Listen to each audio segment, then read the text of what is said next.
2023 Acura Integra, scheduled to release late next year, has just come out with a little bit more news. We just got a new video from Acura, and I'm going to go over some of the details in this video and maybe some things that you might not have been expecting about the Acura Integra. First, thank you for clicking on this video. My name is Will Ross. If you would please leave a like and subscribe, I would really appreciate it. I'm actually really close to 100 subscribers right now, if I haven't already hit it by the time that I post this video. But I'm not going to waste any more of your time. Let's go over the Acura video that was just recently released.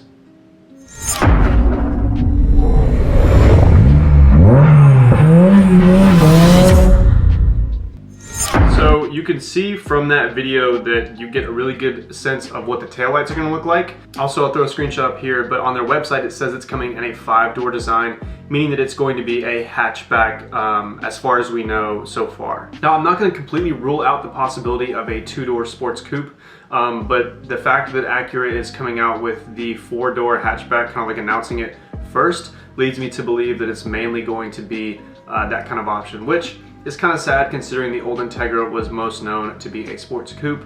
But I'm actually excited to see what Acura does with this. I think it's going to be really interesting the way that this design is going to turn out. We got a video of the headlights not too long ago, and I did a video on that. But we now know what the headlights and the taillights look like. We also have some little sound clips of how the exhaust is going to sound. So I don't know. It's going to be interesting how this turns out. I will say though, as time has gone on, the 4-door hatchback option makes sense for an entry luxury hatchback vehicle. I think that this is expected to go up against other hatchbacks like the Audi A3, the Mercedes-Benz A-Class, and the CLA class. I don't know, I'm excited, but I don't want to get my hopes too up because this information, I don't know how to feel about it. The 4-door option, a lot of people didn't expect coming. Hopefully that if it does come in a hatchback, at least it'll come in a manual transmission. That's kind of my hope. If it's a hatchback only and only offers an automatic, I think it's kind of unfair to call it an Integra in the first place. Considering that the old Integra was such a legendary sports coupe, I think that it's only fair that they have a 2-door option or at least offer a manual transmission. We're expecting the Integra to share a similar engine and powertrains with the latest Honda Civic,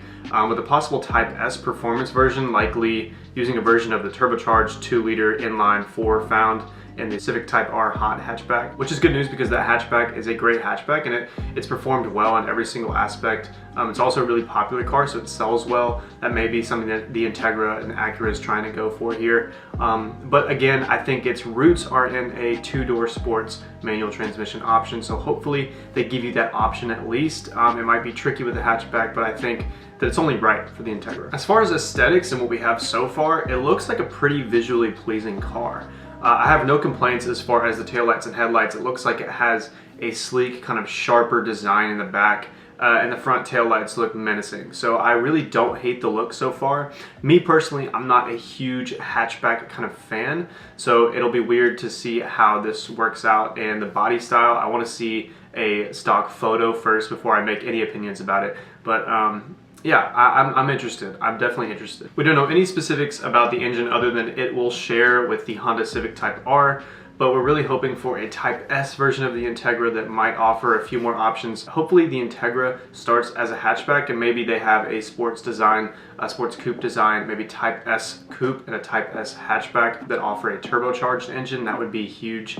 I think that would be a really good move on Acura's part, just to kind of keep the, I guess, Integra name alive throughout the sports coupe. I think it's really important because we saw what happened with the Supra and Toyota and how it kind of got the guts of a BMW, and a lot of people weren't happy with the innards of it, and a lot of people weren't happy that it didn't come in a manual. Honestly, Toyota probably would have been better if they had a Celica name to it. I don't think they're going to make the same mistakes. I think they're going to stay true to the Integra. I'm excited to see more news come out about the Integra as the release is getting closer and closer in the spring of 2022. If you want to stay up to date with all the latest Integra news and also sports car news in general, automotive content in general, subscribe to the channel. I had a really fun time reading these articles and kind of building up the hype towards the Integra when this newer video came out. I think Acura is just going to give us some sprinkles throughout this next year up until the release in spring 2022. So really excited. If you want to watch more videos about the Integra, please subscribe to my channel. I really enjoy making these videos, and I'll see you guys in the next one. Peace.